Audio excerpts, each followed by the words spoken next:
কেমন আছো সবাই? আশা করি অনেক ভালো আছো। আমরা আজকে শুরু করতে যাচ্ছি সিরাজউদ্দৌলা নাটকের প্রথম অঙ্কের দ্বিতীয় দৃশ্য।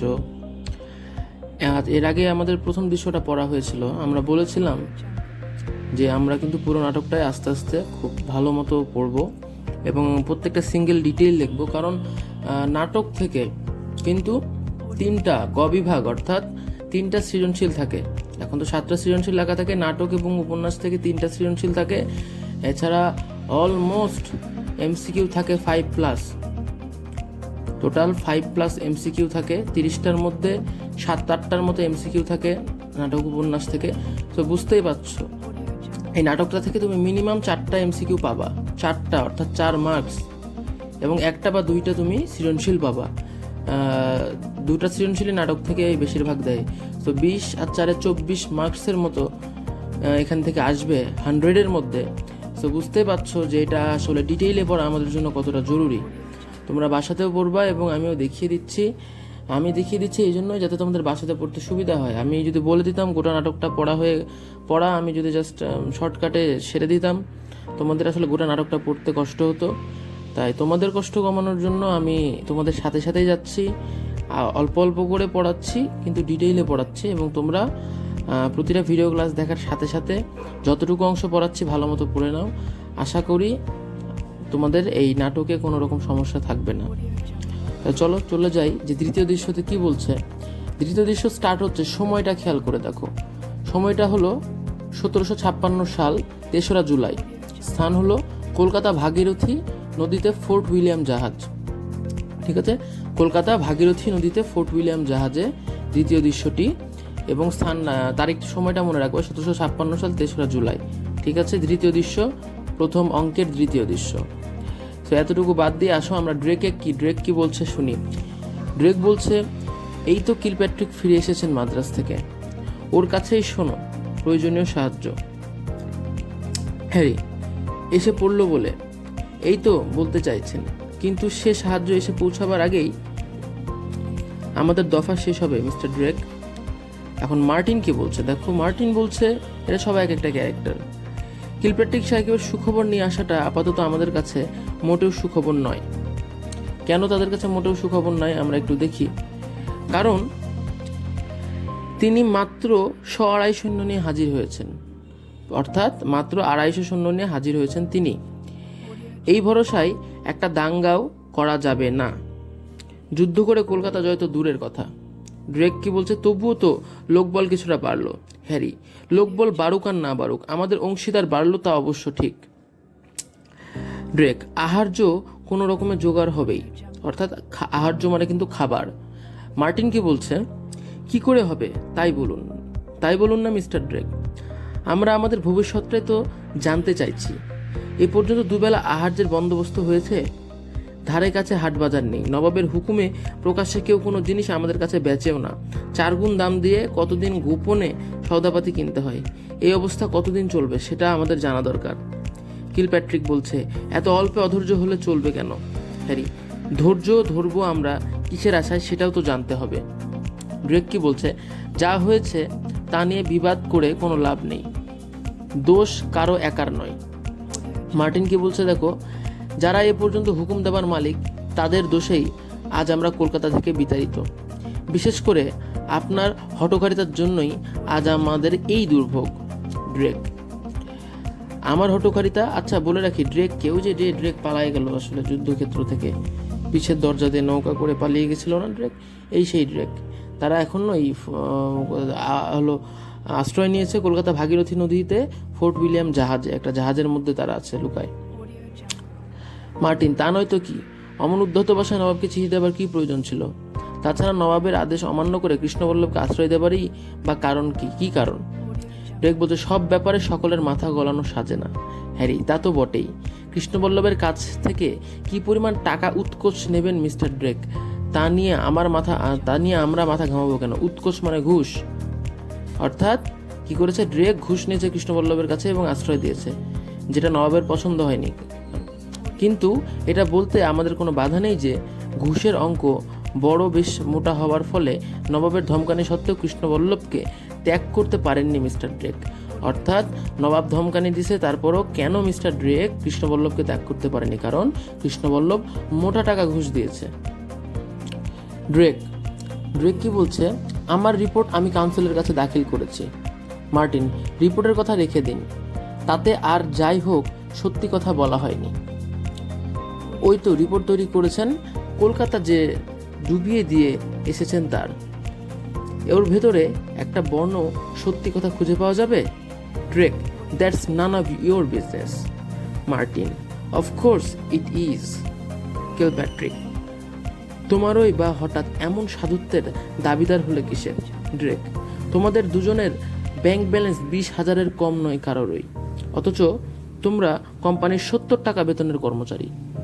চিন্তা করতে পারতেছ যে তারা কোম্পানির মাত্র 70 টাকা বেতনের কর্মচারী, মাসে বেতন পায় 70 টাকা, আর সেই আমলে ওদের ব্যাংক ব্যালেন্স 20,000 টাকা। তুমি এক মাসে 70 টাকা ইনকাম করলে বছরে কত টাকা হয়? 840 টাকা। সেখানে 20,000-এর ব্যাংক ব্যালেন্স, মানে ঘুষ তখনও ছিল, এখনো আছে, ভবিষ্যতেও থাকবে। হ্যারি কি বলছে? ব্যক্তিগত উপার্জনের ছাড়পত্র কোম্পানি সকলকেই দিয়েছে, সবাই উপার্জন করছে, আমরাও করছি, কিন্তু আমরা ঘুষ খাইনি। ড্রেক, আমিও ঘুষ খাইনি। মার্টিন, অর্থাৎ ঘুষ খেয়ে ঘুষ কথাটার অর্থই বদলে গেছে আপনার কাছে। ড্রেক, তোমরা বেশি বাড়াবাড়ি করছো, ভুলে যেও না এখনো ফোর্ট উইলিয়ামের কর্তৃত্ব আমার হাতে। হ্যারি বলছে, ফোর্ট উইলিয়াম? ড্রেক কি বলছে দেখো। ড্রেক বলছে, ইংরেজের আধিপত্য অত সহজেই মুছে যাবে নাকি? এই জাহাজটাই এখন আমাদের কলকাতার দুর্গ, আর দুর্গ শাসনের ক্ষমতা এখনো আমার অধিকারে। বিপদের সময় সকলে একযোগে কাজ করার জন্যই মন্ত্রণা সভায় তোমাদের ডেকেছিলাম, কিন্তু দেখছি তোমরা এই মর্যাদার উপযুক্ত নও। মার্টিন কি বলছে? বড়াই করে কোনো লাভ হবে না মিস্টার ড্রেক, আমরা আপনার কর্তৃত্ব মানব না। ড্রেক বলছে, এত বড় স্পর্ধা? Withdraw what you have said. মাফ চাও দ্বিতীয় কথা না বলে। Nothing short of an unconditional apology will save you. অর্থাৎ কোনো আনকন্ডিশনাল অ্যাপোলজি তাদেরকে বাঁচাতে পারবে না। মাফ চাও, তা না হলে এই মুহূর্তে তোমাদের কয়েদ করবার হুকুম দিয়ে দেব। এখন ইংরেজ মহিলা একজন আছে তাদের সাথে। ইংরেজ মহিলা বলছে, তবু যদি মেয়েদের নৌকা করে কলকাতা থেকে না পালাতেন তাহলেও না হয় এই দম্ভ সহ্য করা যেত। Drake, we are in the council session madam, এখানে মহিলাদের কোনো কাজ নেই। অর্থাৎ তারা কাউন্সিল সেশনে আছে, এখানে মহিলাদের কথা বলার মানে অধিকার নাই, বা মহিলাদেরকে তারা কথা বলতে অ্যালাউ করবে না। ইংরেজ মহিলা, ড্যাম ইউর কাউন্সিল। অর্থাৎ কাউন্সিল মানে আসলে প্রচন্ড ক্ষেপে আছে, প্রাণ বাঁচাবে কি করে তার ব্যবস্থা নেই, কর্তৃত্ব ফলাচ্ছেন সব। ড্রেক, সেই ব্যবস্থাই তো হচ্ছে। ইংরেজ মহিলা, ছাই হচ্ছে, রোজই শুনছি কিছু একটা হচ্ছে, যা হচ্ছে সে তো হাতের ভেতরে ঝগড়া, নিজেদের ভেতরে ঝগড়া। এদিকে দিনের পর দিন একবেলা খেয়ে, প্রায়ই না খেয়ে, অহরাত্র এক কাপড় পরে মানুষের মনুষ্যত্ব ঘুচে যাবার জোগাড়। Drake, but you see. ইংরেজ মহিলা, I do not see alone, you can also see every night. এক প্রস্থ জামা কাপড় সম্বল, ছেলে বুড়ো সকলকেই তা খুলে রেখে রাত্রে ঘুমোতে হয়, কোনো আড়াল নেই, আব্রু নেই। Anybody can see that pitiable anatomic exhibition. এর চেয়ে বেশি আর কি দেখতে চান? অর্থাৎ তাদের এমন অবস্থা, তাদের এক টুকরো কাপড় মানে এক সেট কাপড় ছিল, এবং রাতে সেটা ছেড়ে তাদেরকে ঘুমাতে হতো। ঠিক আছে, এত বাজে অবস্থায় তারা কোথায় ছিল? ফোর্ট উইলিয়াম জাহাজে ছিল, ছেলে বুড়ো মেয়ে সবাই। সৈনিক এসে বললো, মিস্টার হলওয়েল আর mister Watts. Kilpatrick, God gracious Holwell, সকলের উদ্দেশ্যে, good morning to you. Drake, বলো, খবর বলো হলওয়েল। উৎকণ্ঠায় নিঃশ্বাস বন্ধ হয়ে এলো যে। তারপর কি বলছে হলওয়েল? মুর্শিদাবাদে ফিরে নবাব আমাদের মুক্তি দিয়েছেন, অবশ্য নানা রকম ওয়াদা করতে হয়েছে, নাকে কানে খত দিতে হয়েছে, এই যা। ড্রেক, কলকাতায় ফেরা যাবে? হলওয়েল, না। ওয়াটস, আপাতত নয়, কিন্তু ধীরে ধীরে হয়তো একটা ব্যবস্থা হয়ে যাবে। কিলপ্যাট্রিক, কীরকম ব্যবস্থা? ওয়াটস, অর্থাৎ মেজাজ বুঝে যথাসময়ে কিছু উপঢৌকন সহ হাজির হয়ে আবার একটা সম্পর্ক গড়ে তোলা সম্ভব হবে। ড্রেক: তার জন্য কতকাল অপেক্ষা করতে হবে কে জানে। হলওয়েল: একটা ব্যাপার স্পষ্ট বোঝা যাচ্ছে, নবাব ইংরেজের ব্যবসা সমূলে উচ্ছেদ করতে চান না। তা চাইলে এভাবে আপনারা নিশ্চিত থাকতে পারতেন না। ড্রেক: তাহলে নবাবের সঙ্গে যোগাযোগের ব্যবস্থাটা করে ফেলতে হয়। হলওয়েল: কিছুটা করেই এসেছি। তাছাড়া উমিচাঁদ নিজের থেকেই আমাদের সাহায্য করার প্রস্তাব পাঠিয়েছে। Drake: hurray!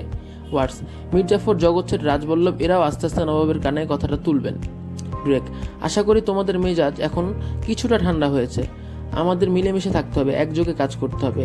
হ্যারি: আমরা তো ঝগড়া করতে চাই না, আমরা আমাদের ভবিষ্যৎ জানতে চাই। মার্টিন: যেমন যেমন হোক একটা নিশ্চিত ফল দেখতে চাই। ড্রেক উৎকণ্ঠে: patience is the keyword young man.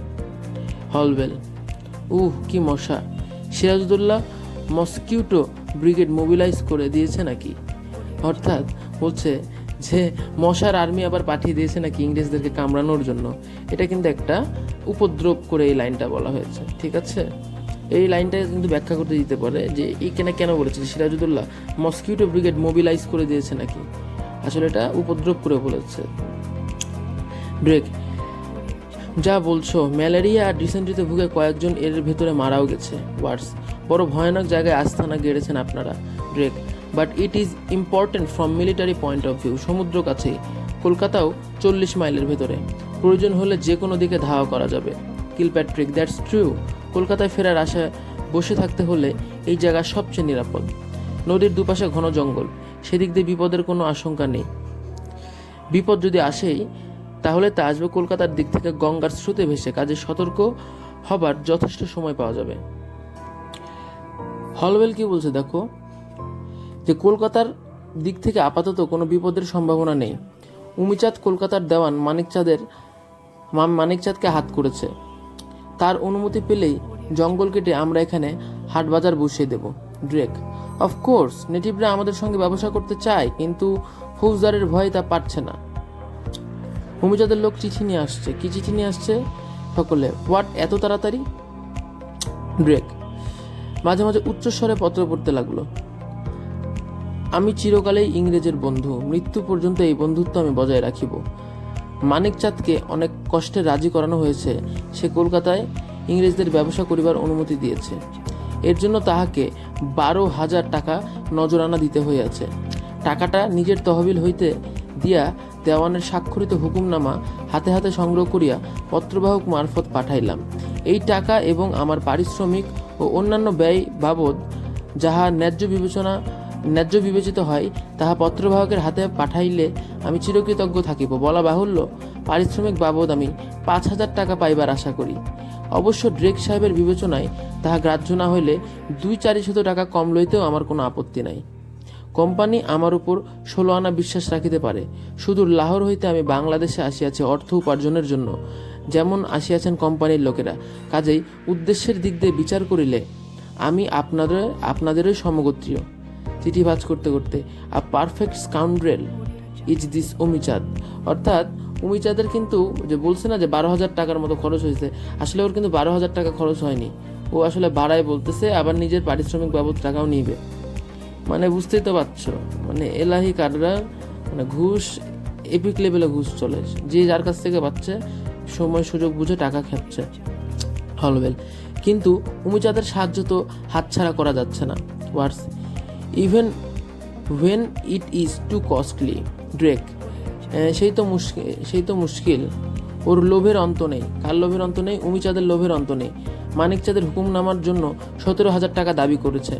আমি হলপ করে বলতে পারি 2,000-এর বেশি মানিকচাঁদের পকেটে যাবে না, বাকিটা যাবে উমিচাঁদের তহবিলে। দেখলা? হলওয়েল বলছে, কিন্তু কিছু করবার নেই। উপযুক্ত অবস্থার সুযোগ পেয়ে সে ছাড়বে কেন? ড্রেক: দেখি টাকাটা দিয়ে ওর লোকটাকে বিদায় করি। ওয়ার্ডস: শুধু উমিচাঁদের দোষ দিয়ে কি লাভ? মির্জাফর, জগৎ, রাজবল্লভ মানিকচাঁদকে হাত পেতে নেই, সবাই হাত পেতে আছে। অর্থাৎ সবাই টাকা না ধান্দা আছে ইংরেজদের কাছ থেকে, কারণ তাদের অবস্থা বেগতিক। কিলপ্যাট্রিক: 10 দিকের 10টি খালি হাত ভর্তি করতে হিমশিম খেয়ে যাচ্ছে ইংরেজ, ডাচ আর ফরাসিরা। হলওয়েল: কিছু না, হাজার হাতে হাজার হাত থেকে নিয়ে 10 হাত বোঝাই করে আর কতটুকু সময় লাগে? বিপদ সেখানে নয়, বিপদ হলো বখরা নিয়ে মতান্তর ঘটলে। অর্থাৎ ড্রেক কি বলছে দেখো, আরে একটা জরুরি খবর আছে উমিচাঁদের চিঠিতে। কি জরুরি খবর? শওকত জঙ্গের সঙ্গে সিরাজউদ্দৌলা লেগে গেল বলে। এই সুযোগ নেবে মীর জাফর, রাজবল্লভ, জগৎ শেঠের দল। তারাও শওকত জঙ্গকে সমর্থন করবে। শওকত জঙ্গ হলো ঘসেটি বেগম। ঘসেটি বেগমের কে ছেলে শওকত জঙ্গ। আমরা কিন্তু পড়েছিলাম প্রথম দিন। শওকত জঙ্গ হলো সে সবসময় থাকতো কি নারী নিয়ে এবং মত নিয়ে। রাজ্য শাসন করার মতো তার কোনো রকম দক্ষতা ছিল না, কিন্তু তারপরেও তার মা ঘসেটি বেগম চেত শওকত জঙ্গ রাজা হোক, এবং ইংরেজরাও চেত, উমিচাঁদ, রাজবল্লভ সবাই চেত শওকত জঙ্গ রাজা হোক, কারণ তার রাজকোষের দিকে কোনো খেয়াল থাকতো না এবং তারা বাংলার রাজকোষ লুটে বেটে খেতে পারতো এবং ইচ্ছা মতো দুর্নীতি করতে পারতো। সেই জন্য তারা চেত শওকত জঙ্গ রাজা হোক। ওয়ার্ডস খুব স্বাভাবিক। শওকত জঙ্গ নবাব হলে সকলেরই উদ্দেশ্য হাসিল হবে। ভাঙখে নাচওয়ালিদের নিয়ে সারাক্ষণ সে পড়ে থাকবে, আর উজির ফৌজদাররা যার যা খুশি তাই করতে পারবে। ড্রেক, আগে ভাগেই তার কাছে আমাদের ভেট পাঠানো উচিত বলে আমার মনে হয়। Kilpatrick, I send you. Watts, তা পাঠান, কিন্তু সন্ধ্যা হয়ে গেল যে, অর্থাৎ সন্ধ্যা লেগে গেল, এখানে এতটা বাতি দেবে না। ড্রেক, অর্ডারলি বাতি লেয়াও। হলবেল, নবাবের কয়েদখানা থেকে এই দুদিনে শুকিয়ে মরুভূমি হয়ে গেছি। আপনাদের অবস্থা কি ততটাই খারাপ? Drake, not so bad I hope. Drake, peg লাগাও। পেগ লাগাও বলতে তারা আসলে কি মদ খাওয়ার কথা বলছে। নেপথ্যে বলছে জাহাজ আসছে, 4 জনের সমন্বয় নেপথ্যে। তো কোথায়? From which side? সমুদ্রের দিক থেকে জাহাজ আসছে, 2খানা 3খানা 4খানা 5খানা জাহাজ, কোম্পানির জাহাজ। আর দালি বোতল আর গ্লাস রাখলো টেবিলে। ব্রেক, কোম্পানির জাহাজ, must be from Madras, let us celebrate, hip hip hurrah. সমন্বয় সবাই বলতেছে হুররে, অর্থাৎ তাদের 5টার মতো জাহাজ চলে আসলো সাপোর্ট দেওয়ার জন্য। আজকে এখানেই শেষ করছি। সবাই ভালো থেকো, সুস্থ থেকো। আর তোমরা ডিটেইলে পুরো নাটকটা পড়তে চাও কিনা বলো, আর যদি তোমরা শর্টে পড়তে চাও তাও শর্টে পড়িয়ে দিব, তোমাদের যেটা ভালো লাগবে। বাট আমি শর্টে পড়ালেও তোমাদেরকে পুরোটাই কিন্তু ডিটেইলে পড়তে হবে। এখন সেটা তোমরা একা একা পড়বা নাকি আমি পড়িয়ে দিব, এটা up to your decision. Let me no in the comment section. ঠিক আছে, ভালো থেকো।